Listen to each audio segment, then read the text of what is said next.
Yes, og vi har altså om karbohydrater. Kulhydrater eller sakkarider spiller en meget vigtig rolle i vores kost, men i kemiens verden kaldes de for karbohydrater.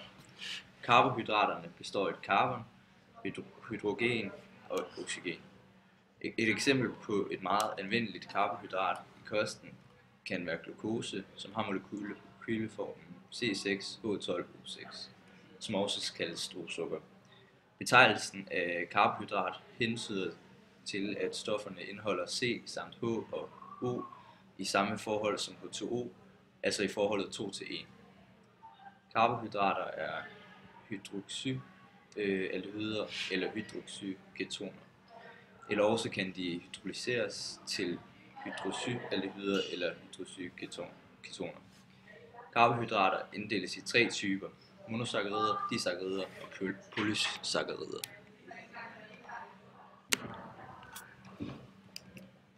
Ja, monosakkarider består af små molekyler med fra 3 til 7 carbonatomer. Hvert molekyle indeholder en enkelt oxogruppe, og på alle de øvre carbonatomer sidder der en hydroxgruppe. Monosakkaridernes sukkerform er druesukker, altså glukose, og frugtsukker, fruktose. De deler den samme molekylære formel, nemlig C6H12O6.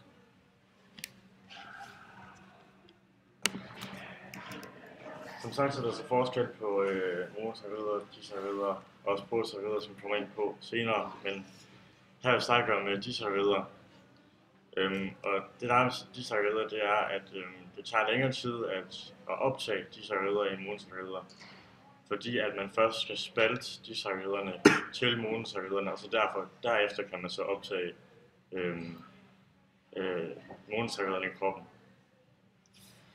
Det afhænger meget af, hvor aktiv du er, hvor meget du bør indtage af kulhydrater om dagen. Men du forbrænder rigtig mange kulhydrater, så hvis du er meget aktiv, så skal du have mange kulhydrater. Som vi ser på den første her til venstre, første model til venstre, så kan man se, at en disakkarid er opbygget af 2 monosakkarider. Og så har vi taget 3 forskellige eksempler her. Og den første det er maltose, det er glukose og glukose, der går sammen. Næste det er laktose, hvor glukose og galaktose de går sammen til et disakkarid. Og sidst har vi så sukrose, hvor glukose og fruktose går sammen. De 3 forskellige disakkarider her, det betegnes som maltsukker, mælkesukker og rørsukker. Det sidste billede, der er over til højre, det er en model af et disakkarid, sukrose, hvor de grå prikker, det er kulstofatomer, og de røde er iltatomer. Og det her atom her, det svarer så til rosukker.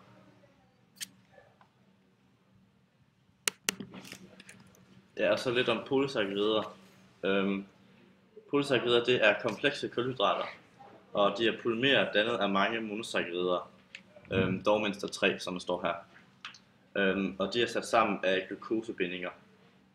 Og glukosebindinger det er en kovalent binding, der dannes ved en kondensationsreaktion, hvor der indgår minimum 1 kulhydrat. Og de her polysakkarider de er så amorfe, som der står her. Og det betyder så bare, at dets opbygning det afviger, altså det er uregelmæssigt på en anden måde. Og de er uopløselige i vand, og har ikke den her velkendte søde smag, som andre mono- og disakkarider er kendt for. Og så ordet poly, det betyder mange, og det kommer så af, at der er minimum er en binding af flere af de her 2 monosakkarider. Det var det, vi havde at sige omkring, hvordan man kender forskel på og monosakkarider i forhold til kulhydraternes opbygning. Ses.